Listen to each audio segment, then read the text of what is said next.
Now it's Our Miss Brooks, starring Eve Arden.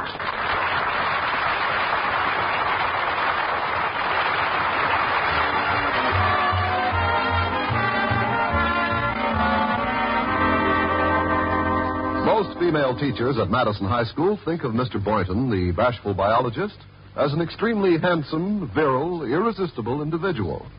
But our Miss Brooks, who teaches English there, can take him with a grain of salt.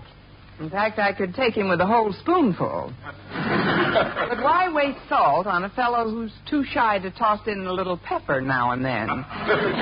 Last Friday at breakfast, I foolishly provoked a discussion of the matter with my landlady. Honestly, Mrs. Davis, he's more attentive to his animals.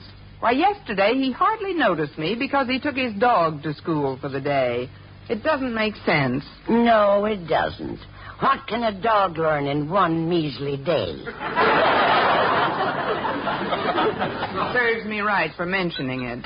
May I have some toast, please? Oh, here you are, dear. It's like I've always said. If dogs could learn things as quickly as cats, this would be a much better world to live in.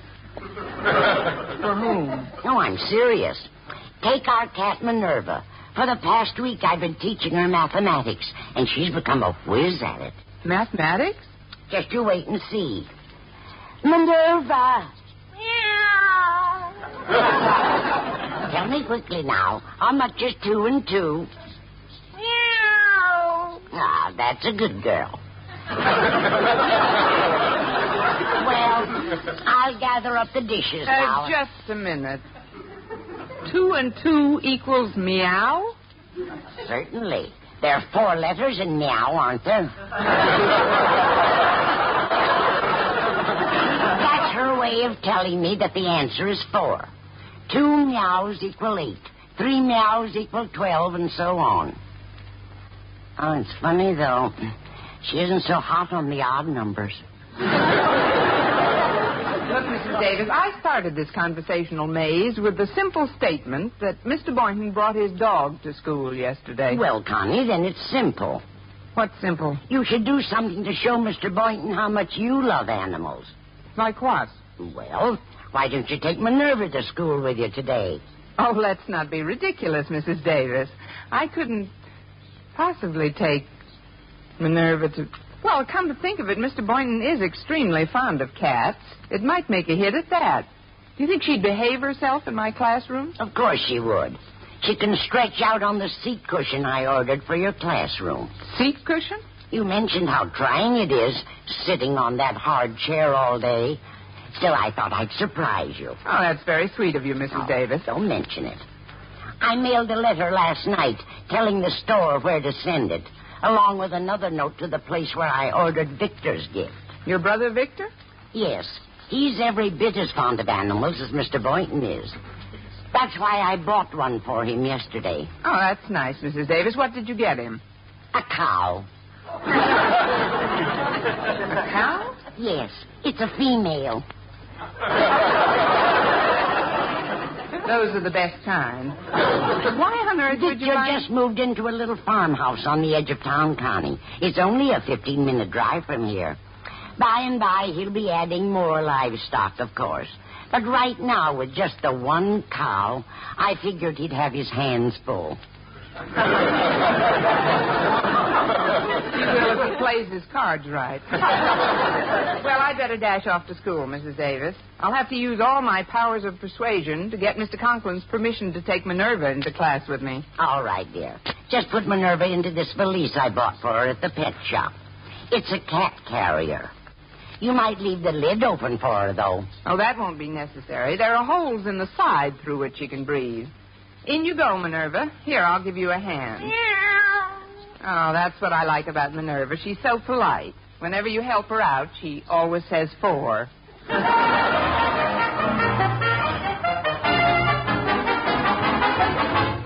You may be principal of this school, Osgood Conklin, but as long as I am head of the Board of Education, you will take orders from me. Is that clear? Quite clear, Mr. Stone. Crystal clear. Couldn't be clearer. You are also... Silence!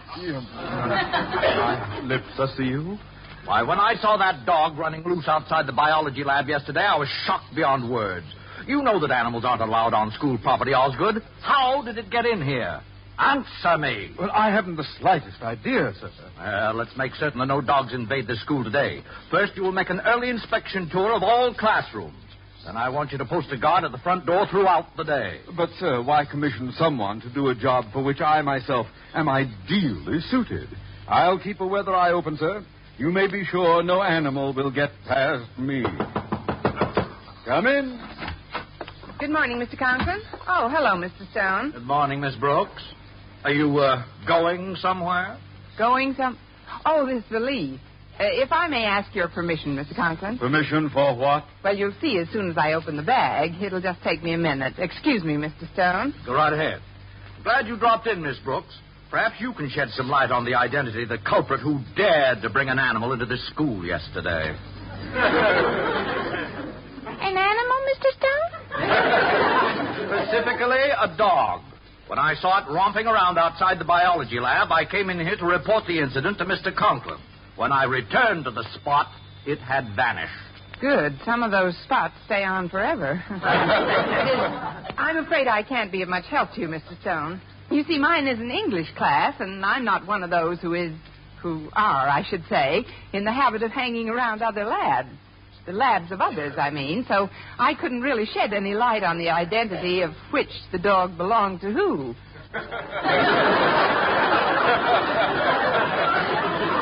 Who? And exactly how long have you had this English class, Miss Brooks? You bet.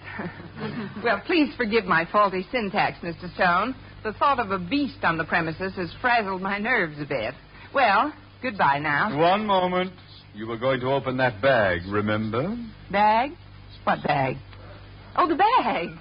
Oh, well, you really wouldn't want to look at what's in this bag, sir. It's nothing but... What was that? I said I'll run along now and meow. Meow, that's a new expression some of the kids use. It's real cool, I think.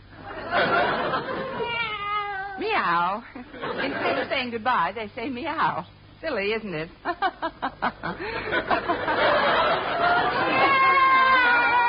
Sometimes I stretch it out with a little western drawl. Well, meow now, Mr. Stone. Meow, Mr. Conklin. Meow. Meow. Now, that was mighty peculiar behavior. She galloped out of here like a frightened antelope. Yes, and it's my guess that right now she and her western drawl are loping over to the old bunkhouse in Mr. Boynton's lab.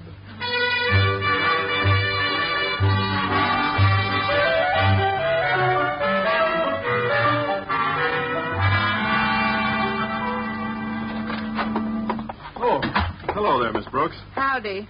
Please sit down, Mr. Boynton. We've got a little palavering to do. Well, can it wait, Miss Brooks? I was just on my way to the cloakroom to feed Geraldine. Geraldine? You know, my dog. She's a boxer. And if Mr. Conklin drops in, she'd better come out fighting. That's what I came to warn you about. Warn me? Yes, he's on an anti-animal kick. Mr. Stone happened to see Geraldine in the hall yesterday, and he was furious. Luckily, he doesn't know who her owner is yet. Gosh, I guess I should have asked Mr. Conklin's permission. Oh, but there's little chance of my dog being discovered in here, Miss Brooks. Mr. Stone rarely comes into my lab. The same goes for Mr. Conklin. Oh, well, then maybe my cat can hide out here for the day. Your cat? Yeah, I'll let her out of the bag. I certainly wouldn't want Mr. Conklin to find out I'm a cat rustler. Out you come, Minerva. You won't mind taking care of her for me, will you, Mr. Boynton? Oh, not at all. Come here, baby. All righty.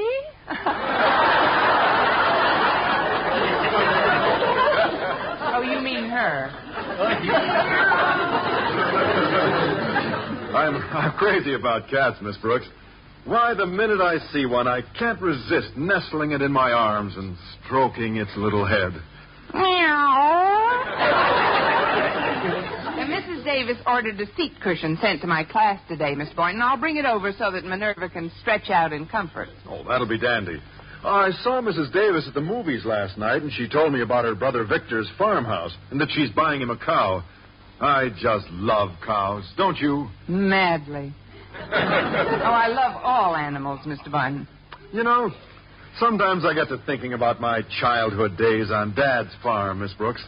Oh, I miss those days a lot. I hope Victor asks me out to his farm someday. We can both go out someday. Some night, I mean. Some night when Victor isn't home. We can stroll in the meadow, hand in hand, with the moonlight pouring down. That sounds pretty thrilling, Miss Brooks. And if you're with me and it's a very nice evening, you think it'd be all right to, well... Yes, Mr. Boynton? Well, do you think Victor would let me milk his cow?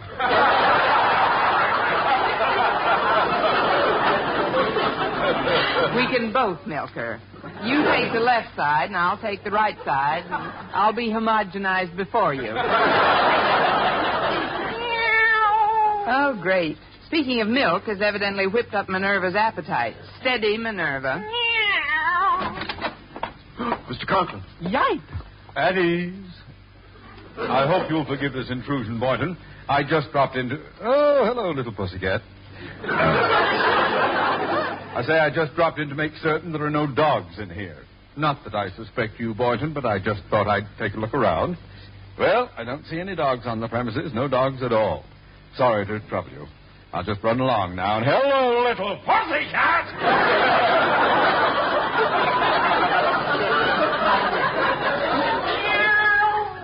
I have it. Let's all play charades. I mean, there's still a few minutes before first class, so just for kicks. That will do. Out with it now. To whom does this cat belong? Cat? What cat? Oh, the pussycat.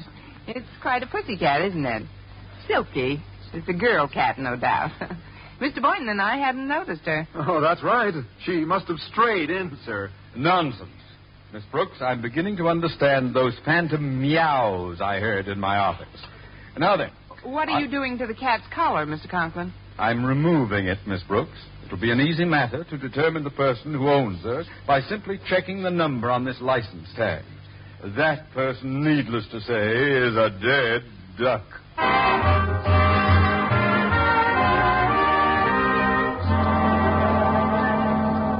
Having heard nothing from Mr. Conklin during my morning classes, I presumed that he had not as yet traced the number on Minerva's license tag. As I left my classroom for lunch, however, the figure of a sentry armed with a BB rifle loomed up before me. Halt! Step forward and be recognized. It's me, Mr. Conklin.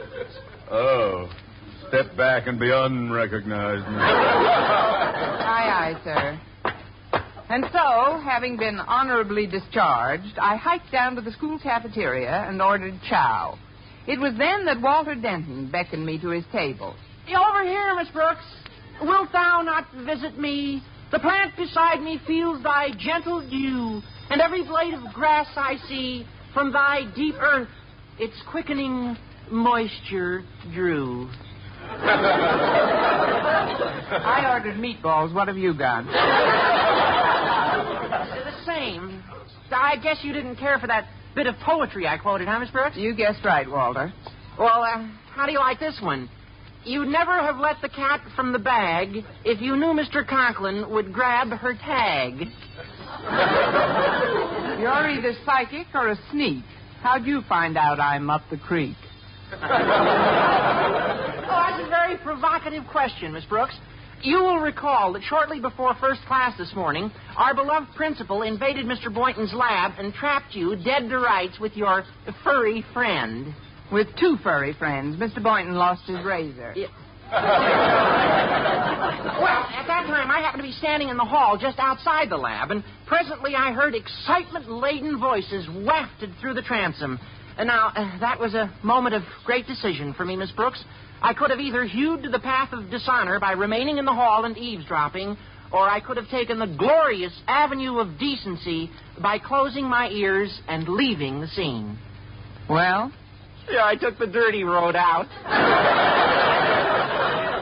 For shame. But you still don't know all the details, Walter. Au contraire, Miss Brooks. I was about to say that some minutes later, I confronted Mr. Boynton with the juicy morsels I had overheard, informed him that I should like to be acquainted with all the facts, and requested that he sing. And he sang? Ezio Pinza would have envied him. Well, this is no laughing matter, Walter. When Mr. Conklin traces Minerva's license tag... Well, he didn't have time to trace it this morning, Miss Brooks, and it's too late now. Here is a little gift as a token of my esteem. Walter, it's the tag. How did you get it? Like I said, Miss Brooks, I'm pretty perfidious at times. When Mr. Conklin left his office for a few moments, I sneaked in, made off with the tag, and ever since then he's been flipping his lid wondering what happened to it. But that's stealing. That's a dreadful thing to do, Walter, and thanks a million. You're entirely welcome. The only one thing worries me, Miss Brooks.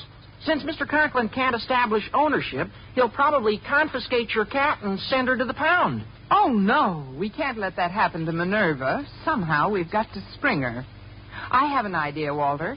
You've got to sneak her out of the biology lab through the window and then take her to Mrs. Davis's brother's farmhouse.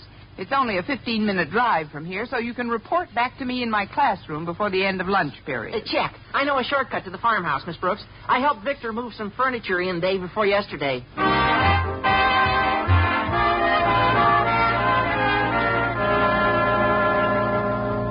Well, after Walter promised to sneak Minerva out of school to Victor's farm, the only problem remaining was what to do about Mr. Boynton's dog.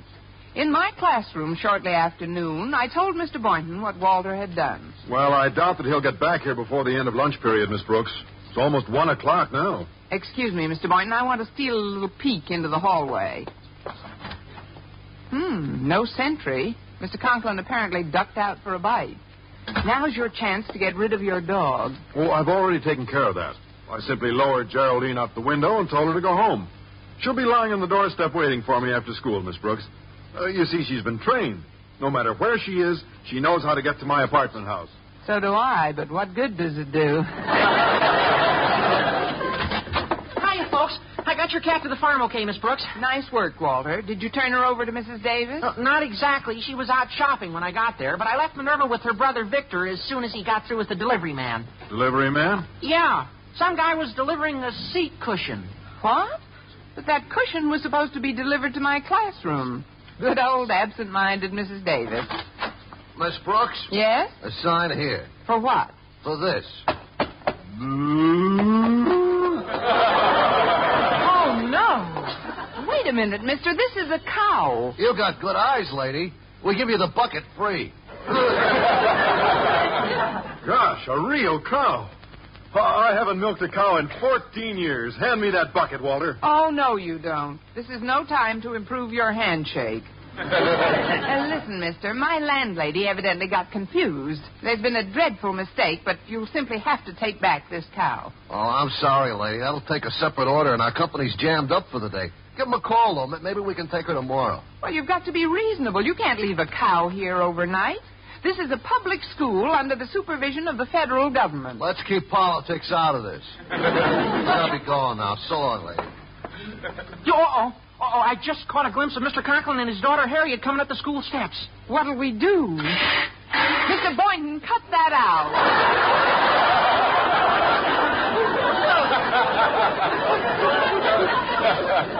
Sorry, I lost my head. Look in the bucket. I'll see you later, Daddy. Fine, Harriet. I'll be right here on sentry duty. No silly cat or dog is going to get past me today. Boy, you're sure going to get a surprise from some silly cow.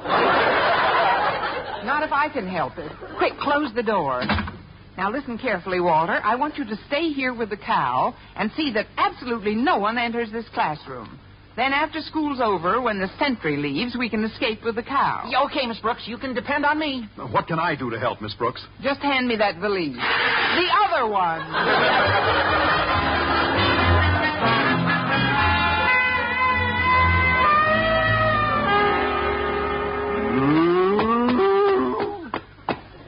Steady, girl, steady.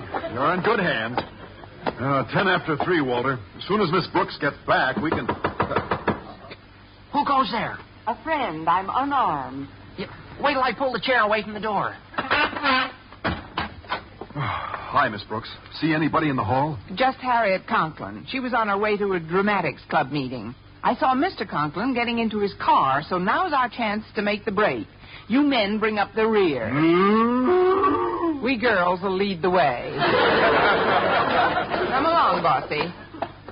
Now, keep your eyes peeled, Walter. You too, Mr. Boynton. If you see anybody... Holy smoke! Quick, push her in here. I'll open the door. But, Walter! No time to explain. In you go, bossy. Come on. In.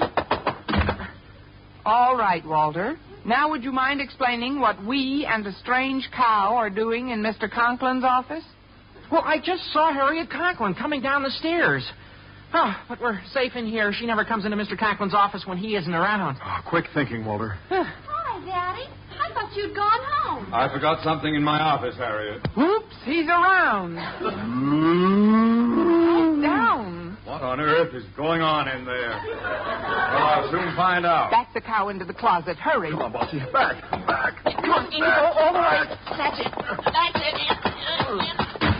Oh, now she'll only stay quiet until Mr. Conklin... Moon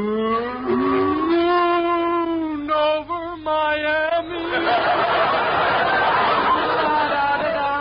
Oh, hello, Mr. Conklin. Miss Brooks, Boynton, Denton, what are you doing here? Well, sir, we were just... Moon of Manacura. I demand to know what you are doing in my office. Well, sir, we were just...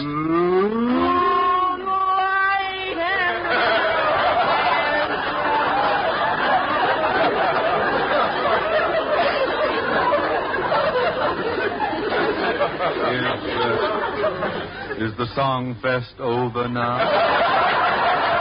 No, not quite, Mr. Conklin. Somehow I feel more coming on. I'm in the mood for love simply because you're... Oh, shut up! You all sound like a herd of sick cattle. For the last time, what are you doing here? Well, sir, we just dropped in to say goodbye on our way home. I left here 5 minutes ago, but I forgot my hat. I'll get it out of the closet, and we can all go together. What an awful way to go. Oh, surely you don't need a hat on such a lovely day, sir. Why not skip the closet? Step aside, Miss Brooks. Yes, sir. Pardon me, please.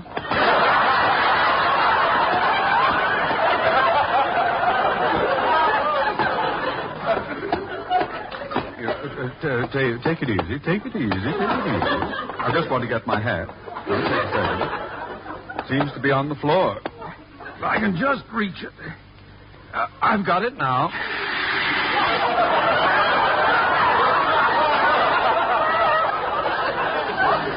Oh, I am sorry. No, I've got it. No, I can...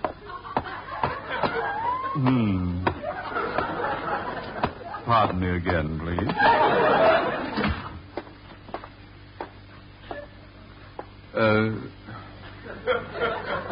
Will one of you kindly tell me that I didn't see what I just saw in that closet? You've had a rough day on sentry duty, sir. Overwork very often causes one's mind to play tricks that are... Oh, yes, of course. It's absurd.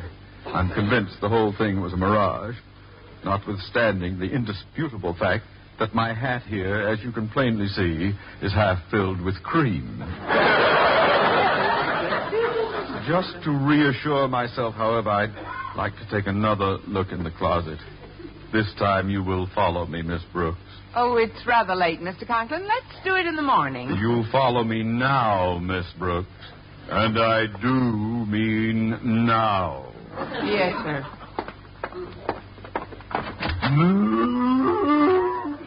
Holy cow! And you do mean cow.